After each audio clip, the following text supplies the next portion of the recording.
The Basics of Bookbinding.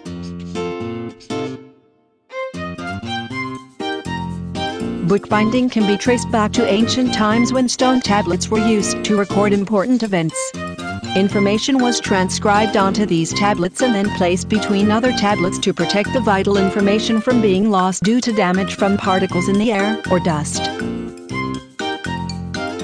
These tablets were then bound together using various materials that also made it possible to transport these tablets from one area to another much easier. These same principles are behind today's bookbinding, whether they are employed for publishing paperback and hardcover books for sale to consumers, to protect important legal and personal documents, or used to preserve special photographs and papers in a scrapbook keepsake memory book. Bookbinding is a term used to describe the various methods of securing or binding together of loose pages into a book. However, there are many options available to the crafty and the not-so-crafty person that can make bookbinding a worthwhile and enjoyable experience.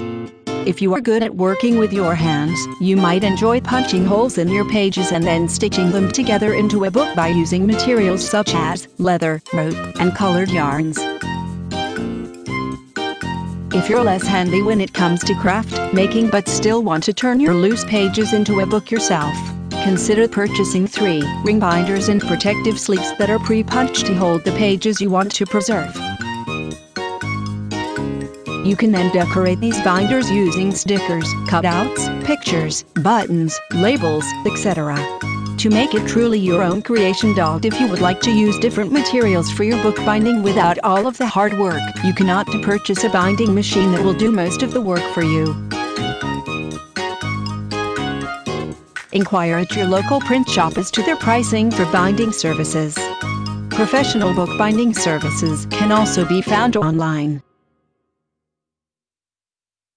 The internet contains a wealth of information in the form of tips and ideas for bookbinding, discount suppliers of binding machines, and binding materials for the do-it-yourselfer, and referrals to professional binding services.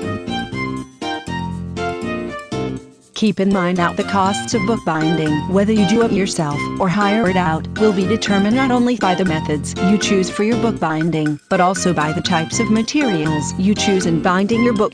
You might be asking yourself why anyone would go to the trouble of binding loose pages into a book themselves or by paying someone else to do it for them.